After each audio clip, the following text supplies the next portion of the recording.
छोटा सा गांव था, वहां पर एक आदमी पहाड़ पर पत्थर तोड़ने का काम करता था। उसको अपनी जिंदगी से कोई गिला शिकवा नहीं था।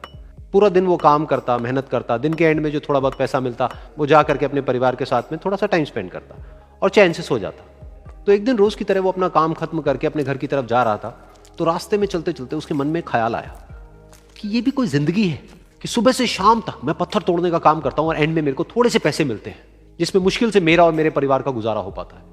काश कुछ ऐसा हो जाए कि कहीं से मुझे कोई ऐसी शक्ति मिल जाए कि जो भी मैं चाहता हूं वो सच हो जाए। वो अपने घर पर गया, उसने खाना खाया, लेकिन उसका ध्यान खाने की तरफ नहीं था। उसके दिमाग में यही ख्याल चल रहा था। उसके बाद में वो यही सोचते सोचते सो गया। फिर नींद आने के कुछ देर बाद उसको एक सपना आया। सपने में उसने देखा कि रोज की तरह वो अपना काम खत्म करके अपने घर लौट रहा था।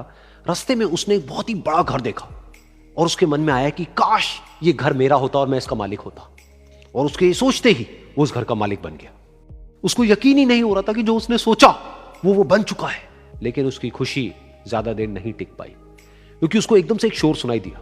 उसने अपने घर के बाहर देखा कि एक बहुत बड़ी रैली निकल रही है, जिसमें बीचों बीच एक पॉलिटिशियन है जो ऐसे ऐसे हाथ हिला रहा है। और वहां पर जितने भी लोग खड़े थे सब उसके नाम के नारे लगा रहे थे, उसके आगे हाथ जोड़ करके खड़े थे, सब उसको देखने के लिए तड़प रहे थे। तब उसको यह एहसास हुआ कि मैं कितना छोटा हूं उसके आगे। और फिर उसके अंदर से एक ख्याल उठा कि काश मैं ये पॉलिटिशियन होता और मेरे पास भी इतनी ही पावर होती जितनी कि इसके पास में है। बस उसका इतना सा सोचने की देर थी, वो पॉलिटिशियन बन गया। उसकी खुशी का ठिकाना नहीं था, क्योंकि उसके आसपास में हजारों लोगों की भीड़ थी और सब उसको देखने के लिए तरस रहे थे, तड़प रहे थे। लेकिन उसकी ये खुशी भी ज्यादा देर नहीं टिक पाई। धूप बहुत ही तेज थी और उस पॉलिटिशियन को आदत नहीं थी इतनी गर्मी में रहने की। तो उस धूप की वजह से उसको चक्कर आ गए और वो बेहोश होकर के गिर गया। फिर उसको एहसास हुआ कि ये पॉलिटिशियन सबसे ताकतवर नहीं है, ये जो सूरज है ये सबसे ताकतवर है। और उसके मन में आया कि काश मैं ये सूरज बन जाऊं तो मेरे आगे कोई नहीं टिक पाएगा। और उसका इतना सा सोचने की देर थी और वो सूरज बन गया।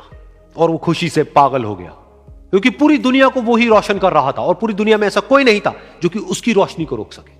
लेकिन उसकी ये खुशी भी ज्यादा देर टिक नहीं पाई, क्योंकि कुछ ही देर बाद आसमान में कुछ काले बादल आए जिन्होंने कि उस सूरज की रोशनी को रोक दिया।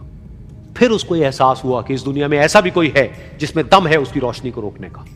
और उसके मन में एक ख्याल उठा कि काश मैं वो बादल बन जाऊं। और वो बादल बन गया और आसमान में उड़ने लगा। उसको ऐसा लगा कि मैं आसमान में उड़ रहा हूं और अब मैं जहां चाहे वहां जा सकता हूं। लेकिन कुछ देर बाद वहां पर एक बहुत तेज हवा का झोंका आया जो कि उन बादलों को उड़ा करके ले गया। अब फिर उसे ये समझ आया कि ये जो बादल हैं वो सूरज की रोशनी को तो रोक सकते हैं, लेकिन हवा को नहीं रोक सकते। ये हवा उनको बहा करके ले जाती है। फिर उसके मन में आया कि काश मैं ये हवा बन जाऊं। और वो हवा बन गया। हवा बनने के बाद में उसको अपने अंदर एक अलग ही ऊर्जा का अनुभव हुआ। वो चाहे तो आराम से बहता और चाहे तो आंधी बन करके, तूफान बन करके, जिसको भी चाहे उड़ा करके ले जाता। उसको ये विश्वास होने ही लगा था कि इस दुनिया में सबसे ज्यादा शक्तिशाली मैं हूं। लेकिन तभी उसके सामने आया एक पहाड़। उसने अपनी पूरी ताकत लगा दी, लेकिन उस पहाड़ को वो इतना सा भी नहीं हिला पाया। तब उसको यह एहसास हुआ कि इस दुनिया में कोई है जो हवा से भी ज्यादा शक्तिशाली है, जिसमें दम है उस हवा को रोकने का। फिर उसके मन में आया कि काश मैं ये पहाड़ होता। और वो पहाड़ बन गया। लेकिन हर बार की तरह इस बार भी उसकी खुशी ज्यादा देर तक नहीं टिक पाई।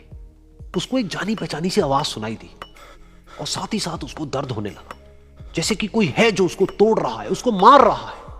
तो दर्द से वो चीखने लगा और उसके मन में आया कि काश मैं वो बन जाऊं क्योंकि इस पहाड़ को तोड़ने का दम रखता है। लेकिन इस बार उसकी ये ख्वाहिश पूरी नहीं हुई। वो रोने लगा, चीखने लगा, चिल्लाने लगा। उसने अपनी पूरी जान लगा दी, लेकिन इस बार वो नहीं बन पाया। उसका दर्द बढ़ता ही चला जा रहा था और दर्द की वजह से एकदम से उसकी नींद खुली और सामने शीशा था। उसने शीशे में देखा और उसको समझ आया कि सपने में मैं वो क्यों नहीं बन पा रहा था जो मैं बनना चाहता था, क्योंकि असलियत में मैं वो ही हूं।